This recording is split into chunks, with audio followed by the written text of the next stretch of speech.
Première partie, moi j'étais avec Grégoire Leclerc, président de la FNAE, la Fédération nationale des auto-entrepreneurs et des micro-entrepreneurs, puisque maintenant c'est le nouveau terme. Bienvenue à vous, donc si vous venez de nous rejoindre, vous êtes certainement micro-entrepreneur et vous avez envie d'en savoir un petit peu plus ou tout simplement peut-être avoir un complément d'information sur ce statut si vous l'utilisez depuis quelques années. Alors, Grégoire, rebonjour. Et voilà, on attaque avec la Fédération nationale des auto-entrepreneurs. Alors, c'est toi qui l'as créé en fait, c'est toi qui l'a mis en place, hein, cette fédération. C'est une association, hein, pour expliquer aux gens. Oui, alors c'est une association que j'ai créée en mars 2009, donc comme tu vois, très très rapidement après que le régime naisse. L'objectif, en fait, il était double dès le début. J'avais compris avec quelques amis que on était très seul quand on est auto-entrepreneur et que, on va dire, les réseaux classiques d'accompagnement à la création d'entreprise n'étaient pas forcément prêts ni à nous conseiller ni à nous accueillir. Et donc, on s'est dit, on va monter quelque chose avec un esprit d'entraide, un esprit de corps. Les deux missions seront extrêmement claires et simples. La première, c'est de se défendre, de se faire entendre, de porter la voix de cette population qui visiblement allait grandir. Et puis la deuxième, qui est la plus importante en fait, on voulait monter en fait une association qui est devenue un syndicat, hein, une association de services. Donc l'objectif, c'est vraiment que à la Fédé, on retrouve un maximum de services pour les auto-entrepreneurs, depuis la création jusqu'à la radiation, en passant par le développement, la croissance, la prospection, la reconnaissance marketing sur les sites, l'équipement logiciel. On a fait vraiment tout ce qu'il fallait pour que un auto-entrepreneur qui arrive chez nous se sente accompagné, se sente équipé et se sente rassuré. Alors, quand tu dis nous, en fait, vous avez travaillé, je suppose, par l'intelligence collective, c'est-à-dire vous étiez vous-même micro-entrepreneur et vous vous êtes dit, tiens, là, il y a des trous dans la raquette, il nous manque effectivement de l'information, on l'a pas, on va la créer, quoi. C'est exactement ce qui s'est passé. Donc on était 3 au départ. On s'est dit: «Ben, on est tous auto-entrepreneurs, on n'a pas d'informations, on voit pas trop où trouver les bonnes infos». Donc on a commencé avec un blog tout simplement, en mettant les premières recherches qu'on avait faites et puis les premières informations qu'on avait glanées. Ensuite, on a fait un forum dans lequel les gens ont pu beaucoup plus s'exprimer. Puis ensuite, on a lancé une première adhésion en 2010 en disant: «Bah, c'est une association, mais il faut qu'on se professionnalise», avec les premiers, on va dire les premières vraies, structurations de l'équipe. Et puis à partir de fin 2010, on a commencé les vrais combats politiques, puisqu'on a eu déjà un premier sujet, je me rappelle, avec la CFE, la fameuse cotisation foncière, qui était un problème que le gouvernement n'avait pas vu venir, dans lequel on s'est très bien battu et on a gagné un peu nos galons. C'est-à-dire que les gens se sont dit, ben, en fait, il y a une fédé, on voit qu'elle est utile, et même si elle n'est pas en opposition frontale avec tout ce qui se passe au niveau législatif, au niveau gouvernemental, elle va parfois nous secouer un peu, nous remettre sur le droit chemin pour que on fasse attention à cette population qui est un peu neuve et qui n'est pas forcément connue. Et puis ensuite, ça a été un long combat d'une dizaine d'années.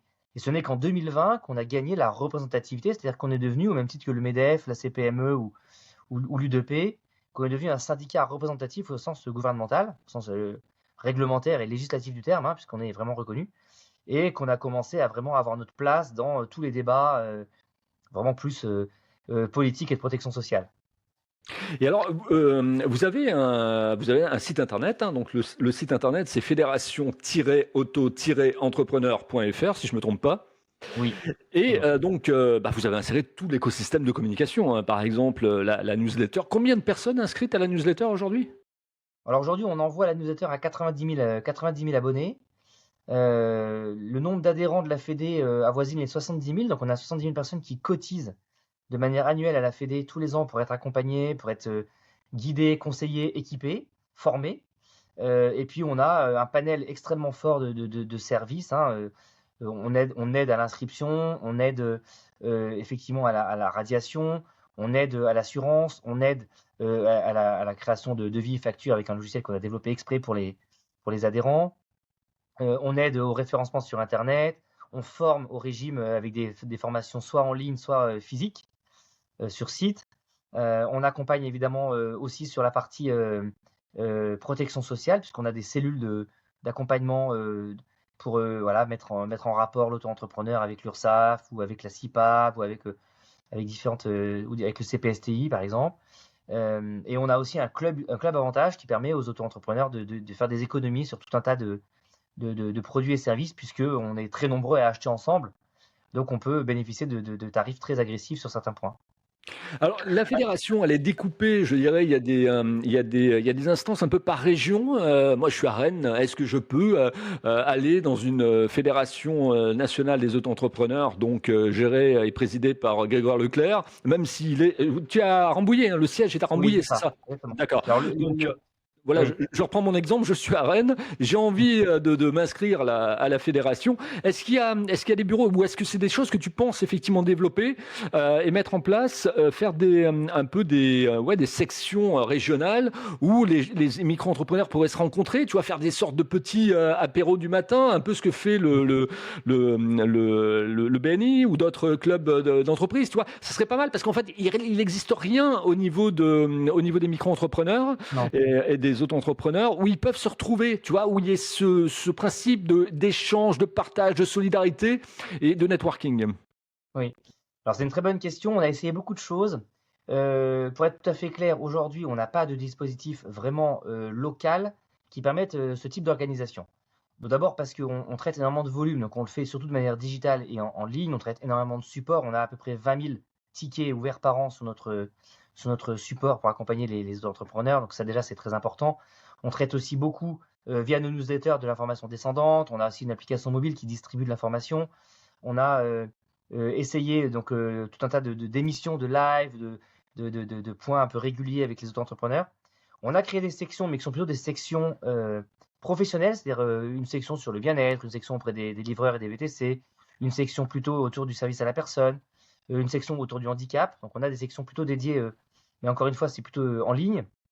Et puis on a des délégués, en revanche, des délégués régionaux et des conseillers. Là, on en a beaucoup, on en a 300, qui donc maillent le territoire et qui sont en revanche en mesure d'accompagner localement quand on a des questions ou des sujets. Et ils ont une assez grande autonomie pour créer des partenariats, par exemple avec les chambres de métiers, les chambres de commerce, les réseaux des boutiques de gestion, les réseaux de l'ADI, qui sont un partenaire très fort pour nous. Et c'est avec eux qu'on est en train de construire le dispositif physique. Mais ça prend du temps et ça n'a pas été une priorité jusqu'à présent. On a eu beaucoup, beaucoup, beaucoup d'autres combats à mener et le côté local n'est pas arrivé en priorité. Voilà. Mais je pense que oui, ça sera un plus parce que moi, je vois, j'ai ma compagne qui s'est lancée dans la micro-entreprise, hein, tu vois, qui a son agence web et digitale, donc à Montauban-de-Bretagne, à côté de Rennes. Ouais. Et c'est vrai que, bon, moi, je me suis copié du site parce que bon, c'est mon métier d'être SEO, mais c'est une de mes casquettes. Mais si tu veux, j'ai vu ce qu'elle rencontrait, c'est-à-dire cette solitude, tu vois, le fait de ne pas être, de ne pas être porté, etc. Donc, bon, c'est vrai que bon, moi j'ai commencé dans les années 90 hein, l'Internet, donc c'est vrai que j'ai un parcours et j'ai un réseau qui est important, mais donc j'ai pu lui apporter ça. Mais je me mets à la place de quelqu'un qui commence, je sais pas moi, quelqu'un qui a un salon de coiffure et qui voudrait étendre un petit peu son activité ou quelqu'un qui lance une activité digitale. Bah, les gens sont un peu repliés sur eux-mêmes, voilà, ils peuvent discuter que en ligne ou par leur réseau. Et le réseau effectivement fait une chose, mais le réseau physique est beaucoup plus important à mon avis, quoi. Non, mais tu as raison, on a eu très souvent des demandes, hein, depuis 2009, on a eu des demandes de créer des antennes locales, de créer des chambres régionales, de créer des petits déjeuners, de créer un Tour de France. Donc on a fait des choses, mais c'est vrai qu'on n'a jamais pu aller au-delà et justement créer ce dont tu parles, c'est-à-dire ce réseau local d'entraide, d'accompagnement. C'est vrai qu'un auto-entrepreneur seul, c'est souvent un auto-entrepreneur qui finit par se fatiguer. C'est pas bon. Je pense que c'est même très mauvais hein, de rester seul quand on entreprend. Et c'est aussi pour ça d'ailleurs que les coworking, les espaces de tiers-lieux prennent beaucoup d'ampleur. C'est que les gens ont besoin de se rencontrer et de recréer en fait un peu de manière différente la vie d'entreprise qu'ils auraient s'ils étaient salariés. Oui, puis je pense que des acteurs comme les CCI, les chambres de commerce et d'industrie, les chambres de métier, peuvent apporter leur soutien également à ce genre d'action Mmh, et on d'accord. peut créer, tu vois, une sorte de pool, quoi. Bah, par exemple, avec des conférences, avec, je sais il y a le salon du social selling à Rennes qui se passe aussi à la CCI. Tu vois, il y a les écoles de commerce, etc. Il peut y avoir toute une sorte de concentration de force qui peut créer une force de proposition et permettre aux gens justement de sortir de cet isolement et d'aller à la rencontre de leurs semblables, hein, voilà, micro-entrepreneurs, micro-entrepreneurs, freelance, etc. Comme tu le disais, après c'est des catégories, hein, comme voilà. Oui, bien sûr. J'aimerais qu'on parle aussi du trafic sur le site, c'est important. Aujourd'hui, vous avez combien de personnes par jour ou par mois qui consultent le site Alors, fédération-auto-entrepreneur.fr? oui. Alors, on a un trafic qui est important, hein. On a à peu près 1 million de visiteurs uniques par an sur le site, ce qui est important, hein, ce qui est très important pour nous. On a d'ailleurs lancé un gros chantier de refonte du site web là, qui va sortir dans 15 jours, 3 semaines. Donc, c'est un peu une annonce, hein, parce que il est quasiment prêt. C'est un site qui va être beaucoup plus tourné vers la présentation des différents services et vers le logique de plateforme de services qu'on veut avoir au sein de la Fédé. Le site n'est pas notre seul dispositif, on a plein d'autres petits sites autour. On a un site dédié à la formation, on a un site dédié au logiciel, on a un site qui est plus dédié à nos conseillers justement pour les accompagner, tous les conseillers locaux qui siègent dans les URSAF, et dans les CPSTI. Et voilà, on a cette galaxie un peu de sites web qui nous permet d'avoir beaucoup de monde. Et ce qu'il faut avoir en tête, c'est qu'un auto-entrepreneur peut arriver chez nous, peut commencer par être simplement abonné à la newsletter et accéder au contenu du site. Et puis, je sais pas, au bout de 2-3 mois, se dire bah, j'ai envie d'accéder à tel service. Donc, il peut acquérir un peu par offre à tiroir tel ou tel service. Il peut adhérer à un moment donné. Et puis, il peut, voilà, en fonction de ses besoins, reprendre une cotisation plus importante ou moins importante. On n'est pas du tout bloquant là-dessus. Et en fonction de la vie de l'entreprise, d'ailleurs, c'est tout à fait normal. De manière générale, les auto-entrepreneurs qui adhèrent chez nous sont plutôt fidèles. On a un bon taux de fidélité. C'est vrai que quand on adhère à une fédération professionnelle, souvent on a un projet d'entreprise un peu solide. Et donc on a des activités qui existent pour certains depuis 10 ans, hein, qui sont très très bien implantées, qui continuent à exister, qui arrivent d'ailleurs au plafond des chiffres d'affaires. Et c'est super encourageant pour nous parce que ça montre que l'accompagnement qu'on leur a donné, le conseil qu'on leur apporte, les a aussi solidifiés dans leur projet entrepreneurial. Donc ça a beaucoup de sens. Alors, quels sont les besoins que tu as décelés, que tu as détectés au niveau des micro-entrepreneurs en 2024 ou en 2023 ou en 2022? Tu as le sentiment que quelque part les choses se répètent, c'est-à-dire par exemple, moi je détecte dans les experts paroles de leader quand j'interviewe les gens, un problème au niveau du pricing, tu vois, comme disent les Américains, c'est-à-dire le prix psychologique, le manque de possibilités à établir un prix. Tu vois, ou une offre, ou de construire une offre. Voilà, la difficulté à pouvoir se vendre, en fait. Tu vois, est-ce que ça, c'est quelque chose où vous aidez? Il y a un accompagnement, il y a du coaching, il y a... Alors ça fait partie des formations qu'on est en train de lancer justement parce que, comme tu le dis très justement, les choses se répètent. Malheureusement, je pense que les besoins en accompagnement n'ont pas beaucoup évolué entre 2009 et 2024. On a toujours les 2 ou 3 points saillants. Le premier, on va dire, c'est un accompagnement global à faire du business, c'est-à-dire effectivement à se vendre, à mettre son offre sur le marché, à positionner le bon prix, à ne pas avoir peur de prospecter, à ne pas avoir peur de prendre quelques portes aussi, parce que c'est toujours un peu difficile en France, hein, je pense, de se lancer. On n'a pas forcément cette culture ou ce goût du commerce, qu'on peut le voir ailleurs. Donc c'est un vrai premier sujet, et c'est d'ailleurs la raison pour laquelle le chiffre d'affaires des auto-entrepreneurs évolue si peu, finalement, année après année. Donc on voit, il y a une difficulté là-dessus. La deuxième difficulté qu'on rencontre, c'est quand même une difficulté administrative, c'est que malgré tout, le régime étant simple, ça ne devrait pas se poser.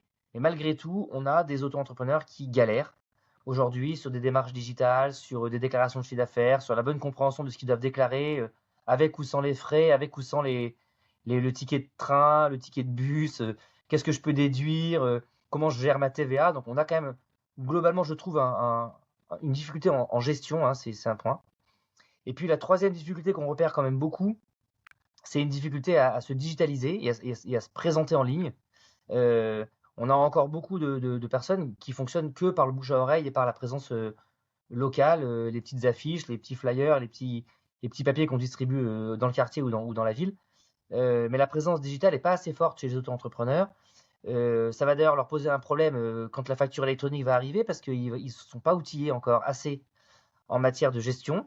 On a beaucoup d'auto-entrepreneurs qui n'ont pas de logiciel, qui n'ont pas encore de site ou de page web, qui n'ont pas d'outils pour prospecter correctement, qui n'ont pas de petites briques CRM ou de petites briques de facturation. Et j'attire l'attention, je le dis, hein, la sonnette d'alarme n'est pas assez forte. En 2027, il va y avoir il va y avoir un peu un coup de canon dans le paysage. Et tous ces gens-là vont se retrouver hors la loi parce qu'ils n'auront même pas de quoi facturer correctement. Et dans les datas que tu as, tu peux nous dire combien de micro-entrepreneurs aujourd'hui possèdent un site internet et savent, je dirais, créer du contenu, faire vivre leur site internet. On va partir aller sur des sites vitrines, hein, en fait, parce que bon, si je pars sur des Ouais. sites e-commerce, ça va être, c'est peut-être pas nécessairement Non, non, les c'est pas forcément entrepreneurs. utile. Oui, c'est pas forcément utile. Non, je n'ai pas de statistiques à donner, mais on le voit bien, on doit être peut-être à 20 ou 25% d'auto-entrepreneurs qui ont vraiment une démarche en ligne, on va dire, une démarche de présentation en ligne. On a un partenariat très fort avec un prestataire pour essayer de créer des sites rapides, etc. Les accompagner sur, ne serait-ce que sur Google Adresse, par exemple, ou mettre à jour leur profil LinkedIn correctement, essayer de se mettre en avant avec des offres un peu packagées, etc. C'est dur. Alors certains n'ont pas d'utilité. Et c'est vrai que quand vous êtes livreur ou quand vous êtes VTC, bon, vous avez peut-être moins le besoin. Mais dès qu'on a une prestation de service un peu qualitative, dans le conseil par exemple, ou même dans le service à la personne, je pense que c'est très utile et c'est très nécessaire. Et les gens aujourd'hui, les clients aujourd'hui regardent aussi les avis, regardent la réputation, la réputation que le prestataire peut avoir sur Internet. Et je pense que certains se privent de tout ça et c'est vraiment dommage. On a du travail, voilà. Il y a beaucoup de travail à fournir pour essayer de rendre tous ces créateurs plus dynamiques et plus vendeurs. Alors, je reviens sur le site, hein, de la fédération. Combien de personnes travaillent à la rédaction en fait des articles? Travail, c'est peut-être pas le mot d'ailleurs, qui collaborent à la rédaction des articles, à la création de contenu. Et quelle est la fréquence de contenus qui sont publiés sur le site? Et surtout, est-ce que tu as aussi une remontée au niveau des commentaires? Parce que sur Internet, on le sait, 99% des gens sont effectivement très passifs, quoi. Mm. Pour les créer à l'engagement, c'est un peu compliqué. Sur les réseaux sociaux, oui, Oui, ça se fait facilement en mettant des choses un peu humoristiques. Mais sur de la création de contenu, c'est un peu difficile d'avoir un appel. oui. Alors, soyons très clairs, nous, on est très tourné vers le SEO et vers le référencement de la Fédé. Et puis en plus, on pense que le contenu qu'on rédige est un contenu qui est très informatif et qui est très important. On a quasiment 2 personnes à temps plein qui travaillent à 100% sur la création de contenu, plus une personne qui fait des vidéos, qui est quasiment elle aussi à temps plein. Donc c'est énorme en termes de produits, de production. On doit peut-être sortir minimum 3 articles par semaine sur le site de la Fédé. Donc c'est très riche et en plus on fait beaucoup de mises à jour, on fait aussi beaucoup de rédaction de notre FAQ et de notre base de connaissances. On met en permanence à jour nos supports de formation. Donc on produit énormément de contenu. Ce contenu, il est assez engageant par rapport au partage qu'on en fait sur les réseaux. Ça fonctionne plutôt bien. Maintenant, on va pas se mentir, on a très peu de remontées en commentaire ou de questions qui sont posées suite à l'application d'un article. En revanche, c'est extrêmement crédible, on le voit, et on se compare beaucoup par rapport à d'autres organisations professionnelles. On est très en avance sur ce sujet. On est très en veille, on est très en avance et on est, je pense aussi, c'est aussi pour ça qu'on est aussi très fort en acquisition d'adhérents. C'est que les gens comprennent très vite quand ils arrivent sur notre site, et ça sera encore plus vrai demain, qu'il y a un travail de fond très régulier, très fouillé, très précis, qui est réalisé par leur fédération professionnelle. Alors, j'aimerais qu'on parle aussi de ce choix, hein, parce qu'en fait, comme dirait Jeff Bezos, c'est le choix, hein. Quand il y a plusieurs offres, en général, il y en a trois sur un site internet, Oui. trois distinctes. Qu'est-ce qu'on trouve de différent dans le fait de devenir membre à la Fédération nationale des auto-entrepreneurs? Alors, ce qu'on trouve de différent, je dirais, par rapport à tous les autres sites ou à tous les autres acteurs du régime, c'est que nous sommes en fait le seul acteur associatif à but non lucratif à être à la fois très engagé sur le service. Donc, encore une fois, je le dis, hein, ça va de la formation au logiciel en passant par l'aide à l'inscription et l'assurance. Et donc, autant engagé sur le service que sur entre guillemets, le politique ou la défense, on est la seule association représentative des auto-entrepreneurs en France. Nous sommes la seule à siéger dans toutes ces instances et nous sommes la seule à être auditionnée et entendue très régulièrement par les ministères, les parlementaires, les sénateurs et députés, les comités économiques, même le Parlement européen nous a auditionnés. Et donc c'est ça, cette combinaison des deux, voilà, ce all-in-one, on pourrait dire en bon français, de la défense et du service qui fait notre spécificité. Et alors, je repose ma question également. Concernant effectivement, tu as combien d'offres pour devenir membre en fait? Tu en as une, tu en as deux, tu en as trois? On en a trois. Suivant les complémentaires les complémentarités de services, hein, je parle. Ouais, on en a trois. On en a trois. Bon, c'est encore une fois, c'est très classique. On n'a rien inventé, hein. On fait effectivement comme beaucoup dans ceux qui maîtrisent le marketing produit. On a trois offres. Les offres, elles sont vraiment des offres de montée en puissance. Je pourrais dire qu'il y a une offre pour le jeune créateur qui a besoin d'être accompagné au démarrage. Il y a une offre pour celui qui se professionnalise et il y a une offre pour celui qui est devenu euh, solide et qui se projette. Voilà. Donc c'est vraiment les trois offres assez classiques. Elles ont une différence de prix évidemment en fonction de la couverture fonctionnelle. Et tout notre métier à la Fédé, c'est d'amener les gens vers la troisième offre puisque c'est la plus complète.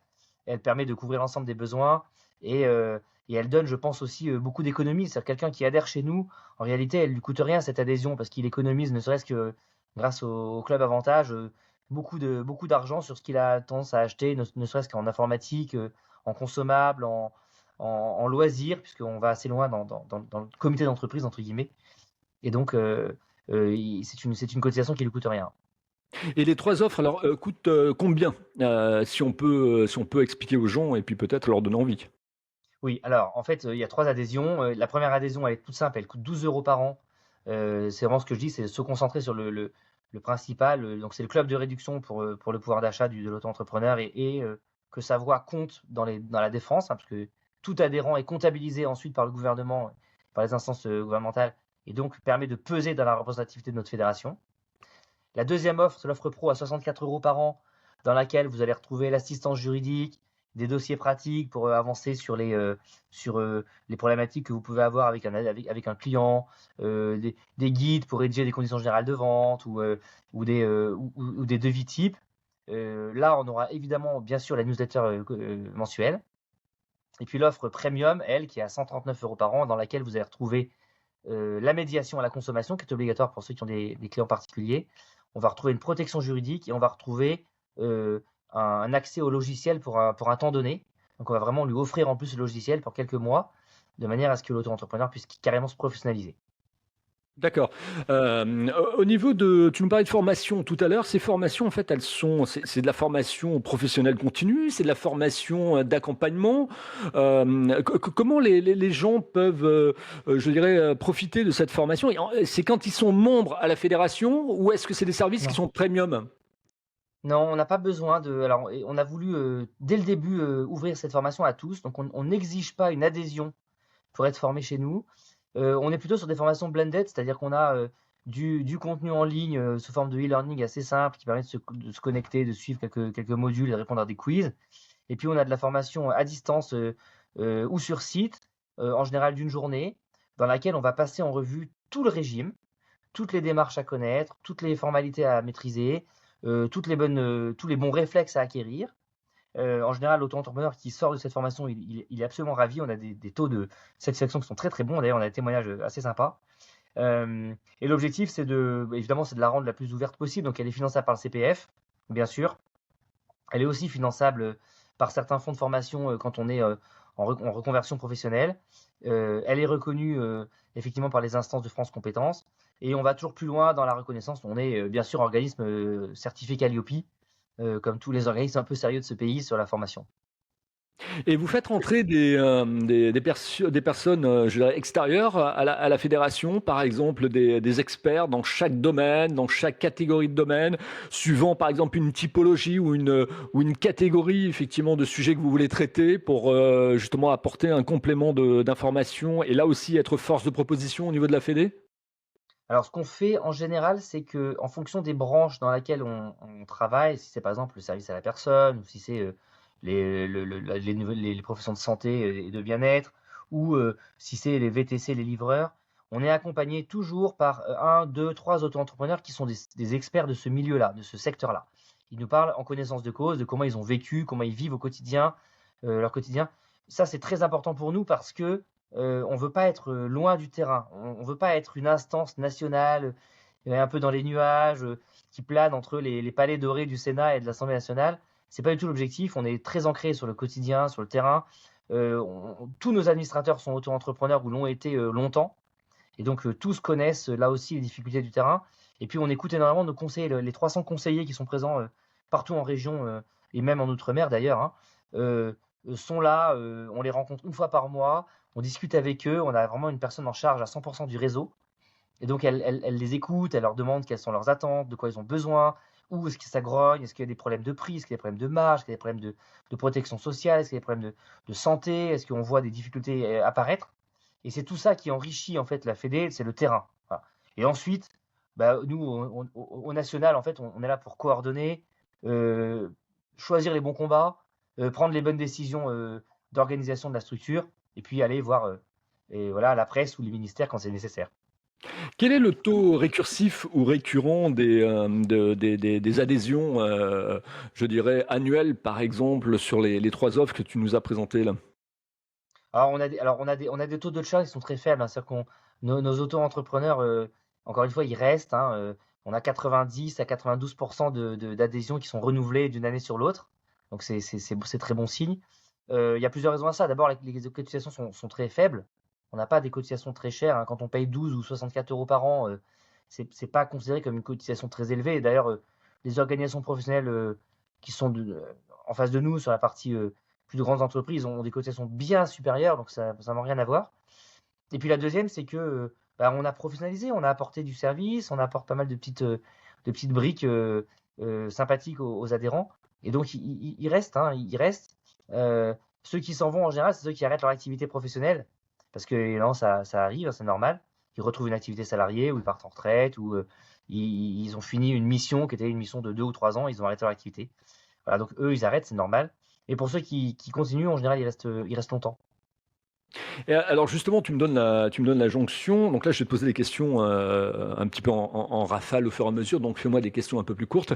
Au niveau du statut, alors je reviens au niveau des datas. On connaît par exemple les gens qui quittent, le nombre de personnes qui quittent le statut de micro-entrepreneur ou d'auto-entrepreneur pour passer à d'autres structures. Je pense par exemple à des SASU. On voit que les startups sont sur des SASU. On voit que elles adoptent la SAS, on voit qu'elles sont également sur le holding, etc.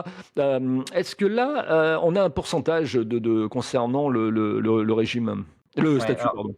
non, non, non, le pourcentage est très dur à savoir parce que malheureusement, quand les personnes passent en société, elles perdent leur SIRET. Et donc, il est très difficile de faire le lien entre le SIRET de l'entrepreneur individuel et le nouveau SIRET de la personne morale. Donc, c'est très difficile à savoir. Ce qu'on a vu, en tout cas les dernières années, c'est qu'on a 5% d'auto-entrepreneurs qui ont tendance à dépasser les plafonds et donc à partir vers d'autres régimes ou vers le régime de droit commun, vers d'autres sociétés ou le régime de droit commun. On n'a pas la répartition entre ces différentes structures. 5% de 2 millions, ça commence à faire beaucoup. Ça fait quasiment 100 000 entreprises qui, chaque année, venant du régime de l'auto-entrepreneur, ont pris leur envol, entre guillemets. Et on sont en capacité d'embaucher plus, de croître, de partir à l'international, de lever des fonds. Donc c'est quand même une super victoire aussi pour le régime de montrer que cette pyramide, hein, se consolide vers le haut et que même si le régime n'est pas forcément appelé à être une grosse structure, il permet d'en créer derrière. La majorité des micro-entrepreneurs embauchent aujourd'hui en France ou pas? Non, alors c'est une très très très faible minorité. On a de l'ordre de 1 à 2% d'auto-entrepreneurs qui ont un salarié. Et encore, quand je dis un salarié, c'est plutôt un alternant ou une personne en CDD pour quelques jours ou quelques semaines, souvent pour des contrats d'usage ou pour des questions de grosse affluence, par exemple sur un marché de Noël ou sur des activités estivales. Mais c'est extrêmement rare. Alors je m'étais laissé dire aussi que le statut avait été gelé à une certaine époque.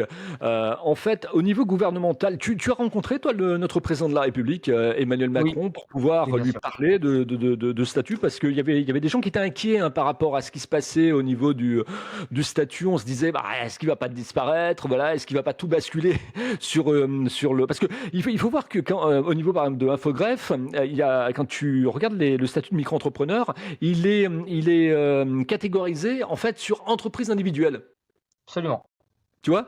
Et moi, je me suis posé la question, et avec d'autres entrepreneurs de différentes structures, qu'est-ce qu'il allait advenir ce statut? Et en fait, qu'est-ce que tu peux nous dire, toi, par rapport à cette rencontre avec Emmanuel Macron, ou Alors, par rapport aux gens qui oui. travaillent avec lui?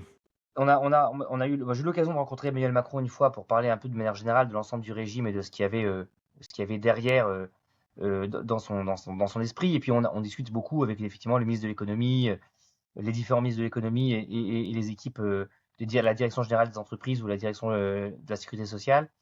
Euh, non, le régime est aujourd'hui un incontournable. J'ai envie de dire, il est presque too big to fail.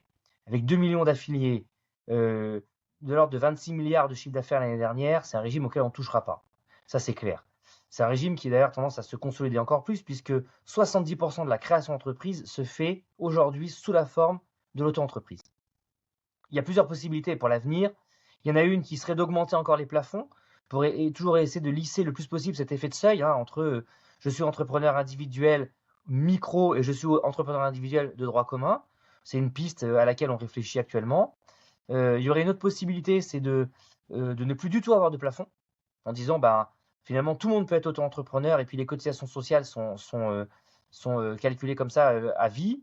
Ça peut coûter cher, ça peut coûter très cher à l'auto-entrepreneur parce qu'à un moment donné, ça viendrait peut-être un peu en contradiction avec une bonne optimisation. Et puis il y a d'autres solutions, c'est de rendre le régime, encore une fois, c'est un combat qu'on mène avec les JO, mais c'est de rendre le régime plus accessible dans les entreprises. On a beaucoup d'entrepreneurs, je pense aux gérants de magasins, notamment de restaurants, mais ça peut être des agences de sécurité, ça peut être des agences événementielles. Ils ont besoin de salariés, ils ne les trouvent pas. Les CDD d'usage, c'est compliqué. L'intérim, ça peut être cher. Ils n'ont pas forcément de quoi pourvoir la demande. Donc je dis, et on dit beaucoup, à l'occasion des JO notamment, laissez les auto-entrepreneurs rendre des services et sous-traiter une partie des missions. On peut le faire dans le cadre du droit et sans pour autant être dans du salariat déguisé ou dans de la requalification évidente. Et on peut, je pense, ouvrir un peu plus les chakras de tous les services publics sur ce sujet parce que pour moi, c'est un des avenirs aussi de mieux mixer encore le salariat et l'indépendant. Alors là aussi, je rebondis sur ce que tu dis. Quel va être l'avenir? Comment il va se dessiner cet avenir pour le statut et pour les régimes également? Parce qu'il y a le régime fiscal, il y a le BNC, mais il y a le BIC aussi, il y a le social, la CIPAP, on a vu que ça avait énormément bougé. Parle-nous un petit peu de tout ça. Alors, le régime aujourd'hui, il est très stable. Ce qu'il faut avoir en tête, c'est que depuis fin 2020, on a réussi à consolider quelque chose de très fort, puisque voilà, les auto-entrepreneurs qui étaient à la CIPAF sont rentrés au régime général. Le RSI ayant été lui aussi fusionné dans le régime général, on n'a plus qu'une seule et même organisation qui gère tout ça. Le CPSTI qui a remplacé le RSI sur la conduite des opérations, donc c'est le Conseil de la protection sociale des travailleurs indépendants, pilote l'ensemble des travailleurs indépendants de France et en assure la qualité de service. Donc tout ça est devenu très très simple pour les auto-entrepreneurs. En termes de protection sociale, on a beaucoup amélioré les choses à la fois sur le chômage, puisqu'un auto-entrepreneur qui a maintenant 2 ans d'activité et 10 000 euros de chiffre d'affaires par an a droit au chômage s'il arrête, a droit au chômage pendant 6 mois s'il arrête. On a amélioré les choses en matière de maternité, puisque tout est calé maintenant sur le salariat en termes de durée et d'indemnité. On est en train de travailler sur les améliorations de la protection sociale en matière de retraite complémentaire. Donc il va y avoir des ajustements de cotisation là cette année, mais la retraite complémentaire va être maintenant ouverte à tous et sans aucune discussion possible. Donc on est sur quelque chose qui est très stable et qui me semble-t-il, je ne vais pas dire parfait, mais quasi parfait. Le régime atteint une forme de très bel équilibre et on a d'ailleurs de moins en moins de conflits avec voilà, les détracteurs historiques, les artisans, certains commerçants, etc., qui disaient que le régime était un concurrent déloyal. Tout ça me semble assez pacifié. Donc les évolutions à venir, c'est plutôt voilà, de travailler autour du recours un peu plus facilité à certains auto-entrepreneurs, revenir sur ce qu'on disait tout à l'heure à propos de la croissance économique et du sens du business de cette population.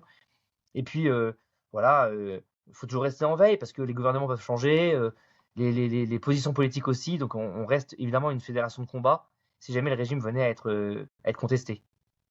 Alors, tu as rencontré donc notre président de la République Emmanuel Macron. Est-ce que quelque part tu penses que, le MEDEF, hein, le MEDEF, c'est effectivement les patrons et les grands patrons. Moi, je viens de finir de lire, le livre de Pierre Gattaz, tu vois? Où justement il donne de l'espoir dans son bouquin. Il parle des ETI en Allemagne, bon, par rapport à nos EPI nos ETI qui sont un peu plus basses, au niveau du nombre.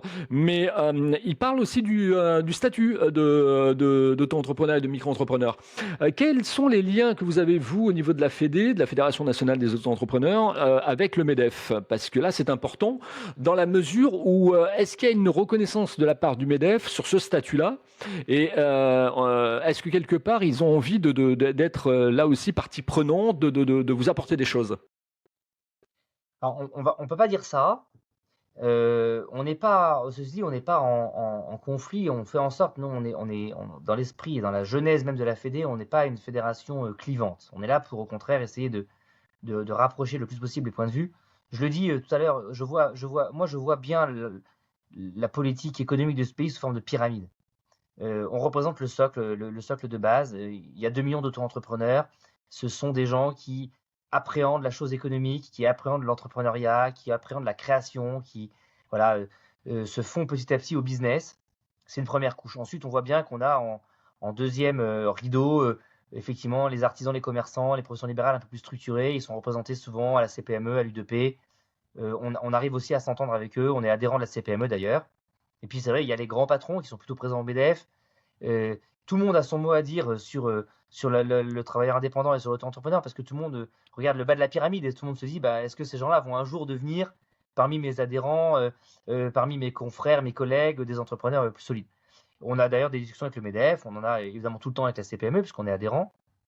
On en a un peu moins avec l'UDP parce que c'est encore un peu compliqué pour eux d'accepter que ce régime qu'ils ont beaucoup décrié soit devenu le premier régime de France. Mais voilà, il n'y a pas de conflit et on n'a pas envie de déterrer la hache de guerre. Moi, je le dis, je pense que chacun a trouvé sa place dans la pyramide. Les frontières sont assez bien déterminées et c'est comme ça qu'on arrivera à rendre ce pays vraiment compétitif et entreprenant. Donc voilà, il y a pas de débat actuellement sur tel ou tel syndicat qui serait plus fort que tel autre sur tel ou tel secteur. Et tout le monde a le droit de parler du régime, on n'est pas en monopole. Alors vous écoutez et vous regardez cette interview. Je suis avec Grégoire Leclerc, président de la FNAE, hein, la Fédération nationale des auto-entrepreneurs. On essaye de vous présenter, de vous donner un peu les clés du fonctionnement donc de la Fédération nationale des auto-entrepreneurs, mais aussi de tout l'écosystème qui règne autour, c'est-à-dire ce statut qui a été créé, comme nous le rappelait dans la première partie, que vous pouvez retrouver sur les réseaux sociaux, en short, en snack content, comme on dit, de Grégoire Leclerc nous expliquait, donc ça avait démarré en 2008, sous le règne donc présidentiel de Nicolas Sarkozy avec Xavier Novelli, secrétaire d'État à l'époque d'ailleurs de Xavier Novelli. Moi, ce que j'aimerais effectivement que tu nous dises, c'est est-ce que tu as le sentiment qu'il y a une carence, parce qu'on parle par exemple d'un manque de culture financière, de culture entrepreneuriale à l'école, aux jeunes, à l'université, etc. Est-ce que tu as le sentiment que les gens qui se lancent dans le statut de micro-entrepreneurs, femmes et hommes, souffrent en fait de carence de culture, de savoir comment fonctionne la comptabilité, comment on gère une entreprise, voilà, et pour éviter effectivement de partir en crash, quoi. Hmm. Alors, il y a une carence, on va pas se le cacher, on l'a déjà un peu dit tout à l'heure, tu vois bien que on a besoin de faire des formations sur le régime alors que c'est un régime extrêmement simple, ça devrait peut-être même pas être le cas. Si tout le monde avait appris, ne serait-ce qu'à l'école, à tenir voilà, un livre de recettes, à quoi servent les cotisations sociales, etc. Donc on voit qu'il y a une carence, ça me paraît assez indéniable. Maintenant, je mets 2 bémols à ça. Le premier, c'est que il faut pas s'imaginer qu'il y a besoin de sortir d'HEC pour être auto-entrepreneur. Il faut que le régime reste simple. Et en réalité, tant qu'on aura besoin de faire des formations et tant qu'on aura besoin de faire des explications au fil de l'eau sur les règles fiscales, sociales ou comptables du régime, c'est qu'on n'aura pas un régime assez simple. Et ça, c'est plutôt, je le prends pour nous plutôt que pour l'auto-entrepreneur. Ça, c'est la première chose. La deuxième, c'est que s'il y a une carence, elle est aussi du côté de la compréhension des cotisations. On travaille dessus tout le temps parce que la fraude est un sujet chez les auto-entrepreneurs en particulier, hein. Il l'est partout, mais il l'est à la TVA, il l'est dans le BTP. En l'occurrence, il l'est aussi chez les auto-entrepreneurs. Donc moi, je m'occupe de ma cour et pas de la cour du voisin.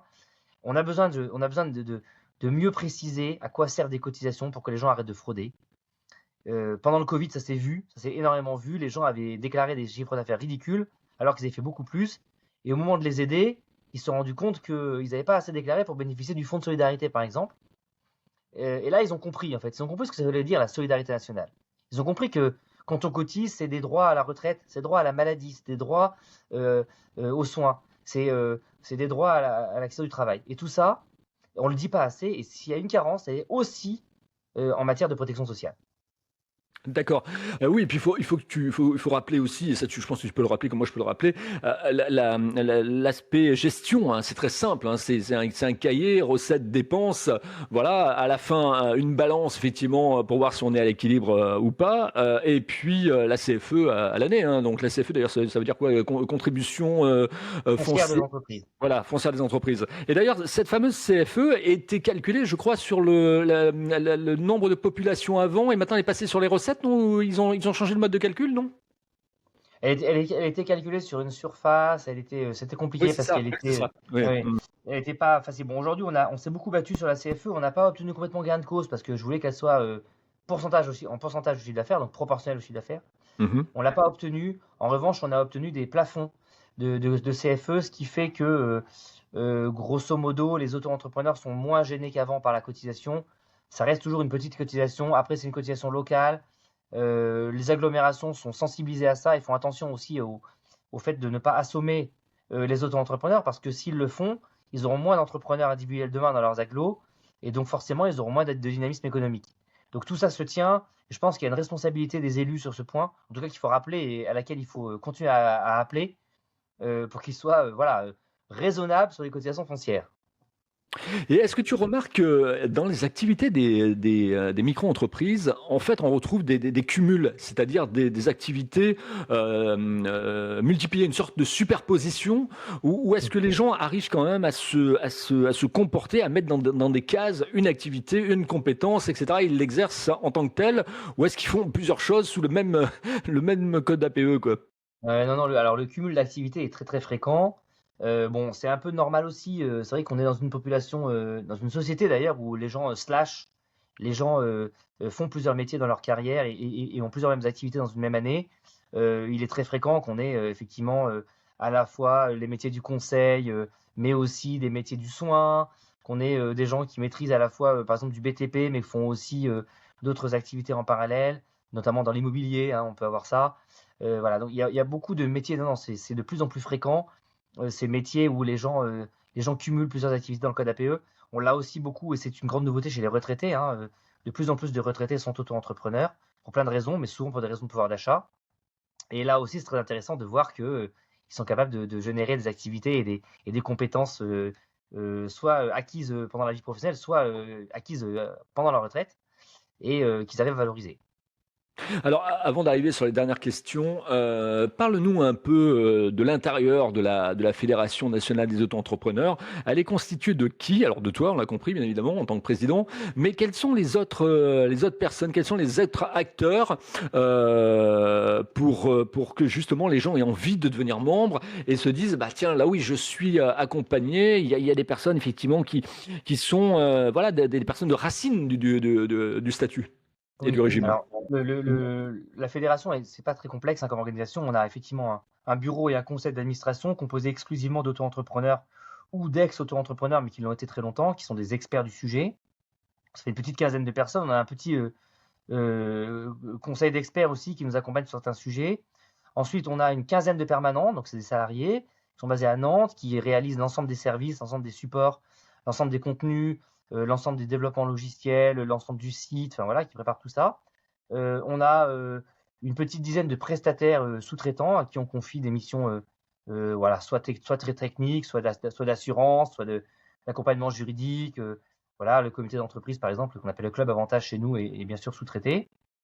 Et puis ensuite, on a donc effectivement voilà, dans notre giron, vraiment très très proche, dans nos coulisses, 300 conseillers qui sont donc présents localement, qui sont donc rassemblés une fois par mois par notre permanente en charge du réseau et qui, eux, vont porter la parole dans les deux sens. Donc, on va redescendre sur le terrain les combats qu'on mène ou les informations qu'on souhaite faire passer. Et puis, dans l'autre sens, remonter à la Fédé les sujets du moment, les craintes, les alertes, les problématiques qu'on peut rencontrer, relationnelles avec parfois certains syndicats quand ça arrive, et qui vont siéger donc dans toutes les instances, hein, je l'ai dit, les CPSTI, les URSSAF, certaines, enfin, les CAF, voilà, dans les caisses de sécurité sociale dans les Outre-mer, l'autorité de régulation des plateformes d'emploi pour la partie VTC et ARP, et puis maintenant à la CIPAV, puisqu'on a depuis quelques jours des élus à la CIPAV également. D'accord. Et il vous manque quoi, en fait, à la Fédération nationale des auto-entrepreneurs aujourd'hui? Si on devait lancer un appel, qu'est-ce qui te manque aujourd'hui pour pouvoir renforcer, pour pouvoir donc donner encore plus de force à ton action? Alors, il nous manque au moins deux choses. La première, il nous manque des adhérents. On a toujours besoin de plus d'adhérents. On est content, on dit on a 70 000, un peu moins de 70 000 cotisants actifs, c'est un beau chiffre. Bon, d'ailleurs, c'est légèrement en baisse. Euh, c'est très peu. En réalité, sur 2 millions, c'est très peu. On a un taux de pénétration qui est extrêmement faible. Bon, c'est un peu partout dans le syndicalisme, c'est un peu le mal du siècle, hein. Je pense que les, les- les- les Français ont du mal à s'engager peut-être dans le domaine syndical parce que ça leur paraît un peu pas très attirant ou pas très sexy, voilà. Mais on a besoin de cotisants, on a besoin d'adhérents supplémentaires. Ça donnera beaucoup plus de force et ça protégera aussi beaucoup plus le régime. Ça, c'est clair. Et puis, la deuxième chose dont on a besoin, c'est qu'on a besoin de gens qui s'engagent en tant que conseillers. Aujourd'hui, on a 300 conseillers, il nous en manque une centaine. On devrait avoir plus de conseillers. C'est une mission qui est très intéressante. C'est une mission qui demande un peu d'aplomb parce qu'effectivement, on va siéger dans des instances auprès des autres. C'est une mission qui est indemnisée, donc c'est une mission qui est plutôt, on va dire, en tout cas, on perd pas d'argent à venir siéger, hein. Au contraire, on est indemnisé financièrement. Mais ça demande effectivement peut-être parfois un peu trop d'engagement et on a du mal à trouver tous nos conseillers. Quand tu dis Voilà. indemniser, en fait, la personne est indemnisée à quelle hauteur?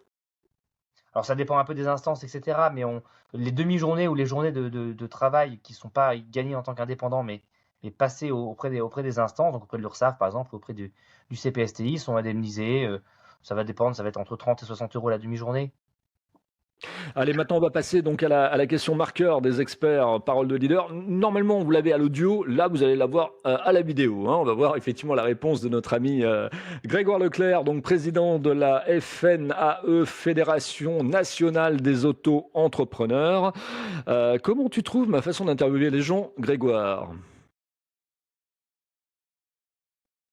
Très interactive, c'est super. Je trouve qu'il y a des bons rebondissements et des bons suivis, des bonnes questions suivies. On va au fond du sujet, on creuse un peu, on n'est pas en surface. Ça, c'est très sympa, Ah, j'essaie très de faire un qualitatif. peu l'avocat du diable, hein, comme on dit, c'est pour ça.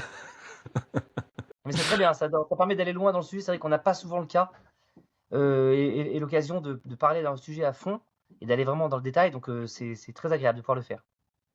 Comment on peut continuer à discuter avec toi pour justement, si on a été sensibilisé par ces propos dans ce podcast vidéo et audio que vous pouvez retrouver sur toutes les plateformes, donc vidéo mais aussi audio, Apple Podcast, Spotify, etc. D'ailleurs, j'en profite pour vous dire que n'hésitez pas à laisser votre avis, hein, et également 5 étoiles sur Apple Podcast pour faire grandir le podcast en lui-même, donc les experts paroles de leader. Et également sur Spotify, vous avez la possibilité de laisser votre message. Alors inscrivez-vous à ma chaîne YouTube aussi sur la plateforme et également sur toutes les plateformes vidéo. Donc comment on peut continuer à discuter avec toi, Grégoire, si on veut justement en savoir un petit peu plus, si on veut te rejoindre, si on veut devenir conseiller, non je ne sais plus comment tu m'as dit, administré, non pas Conseiller, administré, voilà c'est ça, conseiller, conseiller. et puis peut-être t'apporter d'autres choses, peut-être des sous, on va savoir. Alors, non, le plus simple, alors des sous, c'est gentil, mais on n'a pas forcément besoin. Non, ce qui est important, c'est de prendre contact avec nous sur le site de la Fédé. Vous retrouverez effectivement un certain nombre de formulaires de contact. Euh, vous pouvez vous faire connaître effectivement comme conseiller sur un formulaire qui est très, très bien mis en avant. Il y a la possibilité de nous contacter sur le support si vous avez des questions importantes à laquelle vous ne trouvez pas la réponse. On est très réactif. En général, on répond dans les 48 heures. Et vous avez la possibilité aussi de suivre nos différentes pages, hein, Facebook, LinkedIn, Twitter, et notamment sur Facebook, de poser des questions avec une interaction assez rapide avec les équipes. Alors, c'est pas forcément moi qui réponds, en général, c'est pas moi qui réponds, je vais pas vous mentir, mais on trouvera quelqu'un pour vous répondre. Et puis s'il y a voilà, une proposition à faire en particulier à Grégoire Leclerc, vous demandez à me parler. On vous donnera le contact. Et ma dernière question, concernant les réseaux, quels sont les réseaux où tu es où la Fédé et toi-même sont le plus présents, où vous communiquez le plus? Par exemple, les réseaux de force, on parle de TikTok, on parle de YouTube, bien évidemment, pour le contenu. On parle également de Facebook avec son manque d'engagement. Voilà, il y a des choses qui changent un petit peu. Je pense à LinkedIn. Alors, LinkedIn, vous devez être présent de façon maximale, quoi. Ouais, alors on est très très présent sur Facebook quand même, parce que ça reste le réseau sur lequel on a eu le plus d'engagement au début. Et ça marche quand même très bien quand on fait un live, par exemple, où les engagements sont assez dingues. Euh, les indépendants, en tout cas les auto-entrepreneurs, sont pas si présents que ça sur LinkedIn. Ça a été aussi une de nos grandes découvertes, hein. Alors, on en a quand même beaucoup, mais il y en a moins que ce qu'il y en avait que ce qu'il y en a sur Facebook. Euh, on est en train de tester effectivement un certain nombre de petits podcasts, de petites vidéos sur TikTok et sur Insta. On a fait aussi un peu d'expérimentation. C'est pas encore complètement affiné. L'équipe com voilà, se cherche pas mal sur ces points, mais on veut aller partout où les auto-entrepreneurs sont. Comme on est partout sur tous les sujets où on parle d'auto-entreprise, on veut être là où il y a des auto-entrepreneurs. Et comment on vous reconnaît sur les réseaux sociaux, en fait, par le sigle FNAE ou alors Fédération nationale des auto-entrepreneurs?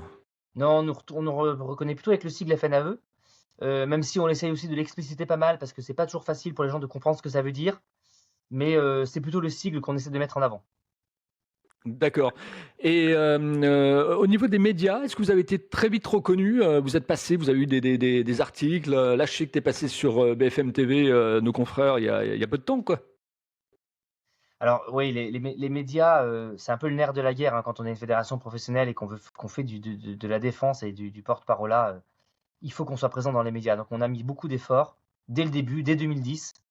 On a eu la chance d'avoir une agence de presse qui était très efficace. Je pense qu'il nous a toujours bien accompagnés et qui nous aimait bien, qui nous aime bien. Et ça a été un peu un strike, hein. On a de l'ordre de 30 interviews par an dans la Ah ouais. presse. Donc, ouais, on est vraiment très présent. Rien que cette semaine, on est passé sur France Info, BFM et Les Échos. Elle Voilà. s'appelle comment, cette agence de presse, et elle est dirigée par qui? Alors, elle s'appelle CD et Associés. Elle est dirigée par Cyril Dargade. Elle est basée à Moulins, dans l'Allier. Elle est très Mhm. efficace. Voilà. Eh ben, On la on le recommande. Et salue au elle est présente passage. sur tous nos communiqués de presse. Voilà, On le bien salue sûr. au passage et on le remercie effectivement d'avoir apporté de l'impact à votre fédération. Eh ben, en tout cas, chers amis, j'espère que vous aurez appris plein de choses sur le statut de micro-entrepreneur, du statut d'auto-entrepreneur. J'espère qu'on aura effectivement rempli les cases, comme on dit, fait bouger les lignes. Et n'hésitez pas à joindre donc la fédération nationale des auto-entrepreneurs sur les réseaux sociaux pour en savoir un petit peu plus.